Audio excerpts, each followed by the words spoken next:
আপনারা সবাই জানেন যে গত কয়েকদিন আগে আমাদের ভারতবর্ষের মধ্যে একটা দুর্ঘটনা ঘটে। আমরা দেখেছি যে কাশ্মীরে পেহেলগামে সন্ত্রাসবাদীদের দ্বারা আক্রান্ত আমাদের প্রায় ২৬ জন সহনাগরিক নিহত হয় এবং তাদের মোকাবেলা করতে আমাদের বীর জওয়ানরাও দু একজন আমাদের মারা গেছে। তাদের স্মৃতি উদ্দেশ্যে এবং তাদের এই বলিদানকে সম্মান জানানোর জন্য, শ্রদ্ধাঞ্জলি জানানোর জন্য আমরা সকলে এই এলাকার বাসিন্দারা, বাজিপুত্রপুর এলাকার বাসিন্দারা, জাতি ধর্ম বর্ণ নির্বিশেষে আমরা সবাই ভারতীয় হিসাবে আমরা এটা প্রতিবাদ করলাম মৌন মানববন্ধনের মাধ্যম দিয়ে।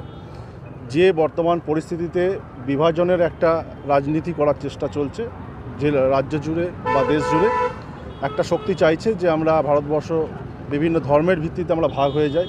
বিভিন্ন সোশ্যাল মিডিয়াতে যেভাবে ইসলাম ফোবিয়া চলছে বা একে অপরের প্রতি দোষারোপের পালা চলছে, আমরা সেটা থেকে বার্তা দিতে চাইছি যে আমরা সকলে ভারতীয় এবং আমরা সকলে ভারত মায়ের সন্তান। যারা মারা গেছেন, যারা নিহত হয়েছেন সন্ত্রাসবাদীদের দ্বারা, তারাও আমাদের ভাই বোন দাদা। তাদের মৃত্যুতে আমরাও গভীরভাবে সমবেদনা দিয়ে শোকাহত। আমরা তাদের পরিবারদের প্রতি আমরাও সমবেদনা জানাচ্ছি। আমরা মনে করি তারাও আমাদের পরিবারের সদস্য এবং যে বীর ঝন্টু শেখ আমাদের মারা গেছেন তারও আত্মার শান্তি কামনা করে আমরা আজকে স্মরণ করলাম।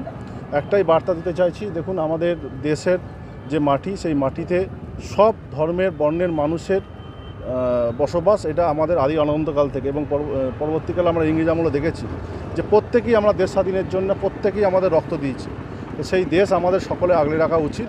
কোনো শক্তি যদি মনে করে যে আমার দিনকে বিভাজন করে ভাগ করে দেবে, সেটা আমরা কখনোই হতে দেব না। কারণ আমরা সম্প্রীতি এবং ভ্রাতৃত্ব নিয়ে বেঁচে থাকি এবং সেটাই ভারতবর্ষের মূল নীতি, সেটাই আমাদের এই বাজিপুত্রপুর এলাকার মূল নীতি। তাই আমরাই ঠিক করলাম, বাজিপুত্রপুর এলাকার সাধারণ নাগরিকবৃন্দ, আমি অ্যাজ এ কাউন্সিলর এখানে নয়, নাগরিক হিসাবে আমরা এখানে এসেছি। প্রত্যেকেই এখানে রয়েছেন, আপনারা দেখতে পাবেন মাদ্রাসার ছেলেরা আছে, শিখ ভাইরা আছে, আমাদের হিন্দু ধর্মের বিভিন্ন দাদা ভাইরা আছেন। তারা সকলে মিলে আমরা সমবেত হয়ে এই ঘটনার তীব্র প্রতিবাদ জানাচ্ছি এবং যে সহনাগরিকরা আমাদের মারা গেছেন, নিহত হয়েছেন, তাদের প্রতি শ্রদ্ধাঞ্জলি আমরা জানাচ্ছি। আপনারা দেখছেন যে সোশ্যাল মিডিয়া জুড়ে কীভাবে বিভাজনের রাজনীতি করা হচ্ছে।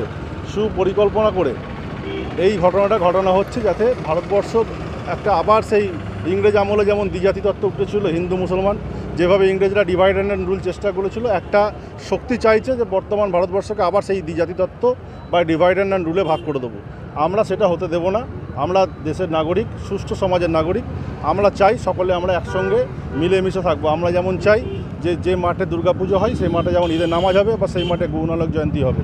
আমরা এই পরিবেশ চাই এবং এই পরিবেশের পক্ষ থেকে আমরা এই প্রতিবাদ সংগঠিত করলাম যে একদিকে যেমন সহনাগরিকদের শ্রদ্ধা, অন্যদিকে যারা চেষ্টা করছে দেশটাকে ভাগ করে দেওয়ার জন্য, তাদের সেই অপচেষ্টাকে আমরা রুখে দেবো।